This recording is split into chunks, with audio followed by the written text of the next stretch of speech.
बिस्मिल्लाहिर्रहमानिर्रहीम। इंटीग्रेशन की कुछ प्रॉब्लम्स कर लेते हैं।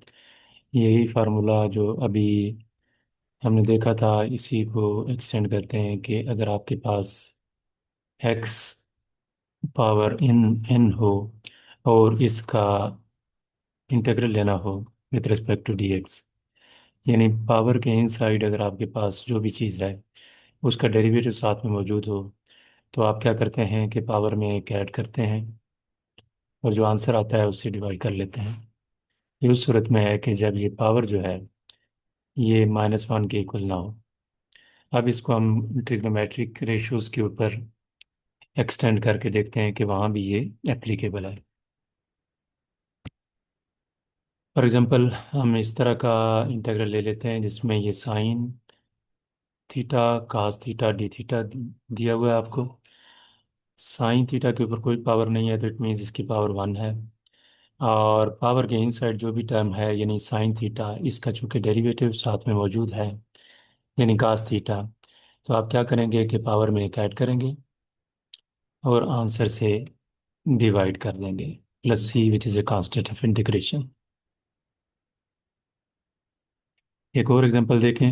अब देखें जैसे साइन है और इसकी पावर है आपके पास 2, और पावर के इनसाइड जो टर्म है यानी साइन थीटा, इसका डेरिवेटिव साथ में मौजूद है।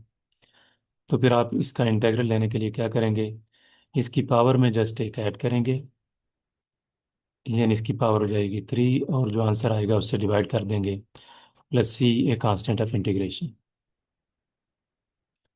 एक और एग्जांपल देखते हैं। इसकी पावर हम 3 कर देते हैं। अब पावर के इनसाइड जो टर्म है यानी साइन थीटा, इसका चूंकि डेरिवेटिव साथ में मौजूद है विच इज़ कास थीटा, तो आप क्या करेंगे कि पावर में एक ऐड करेंगे, यानी पावर इसकी 4 हो जाएगी और जो आंसर आएगा उसी से डिवाइड कर देंगे, plus c which is a constant of integration. ये आपका आंसर आ जाता है। एक और एग्जांपल ले लेते हैं जिसमें इसकी पावर जो है वो हम 4 कर लेते हैं। पावर के इनसाइड जो टर्म है वो है साइन थीटा। चूंकि पावर के इनसाइड टर्म का डेरिवेटिव साथ में मौजूद है विच इज़ कास थीटा, तो आप क्या करेंगे कि पावर में एक ऐड करेंगे, 4 + 1 5 हो जाएगा और 5 से ही आप डिवाइड कर देंगे, plus c which is a constant of integration.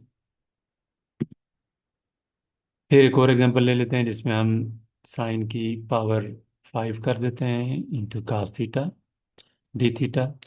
अब पावर के इनसाइड वही साइन थीटा है जिसका डेरिवेटिव साथ में मौजूद है विच इज़ कास थीटा। तो अब चूंकि पावर के इनसाइड टर्म का डेरिवेटिव साथ में मौजूद है, तो आप जस्ट इस टर्म को जो कि साइन थीटा है इसकी पावर में एक ऐड करेंगे, 5 + 1 6 हो जाएगा और 6 से आप इसे डिवाइड कर देंगे, plus c which is a constant of integration. तो इस तरह से हमने देखा कि हम अगर पावर के इनसाइड जो भी टर्म है उसका साथ में डेरिवेटिव मौजूद हो, तो आप जस्ट पावर में एक ऐड करते हैं और आंसर से आप डिवाइड कर देते हैं। Thank you.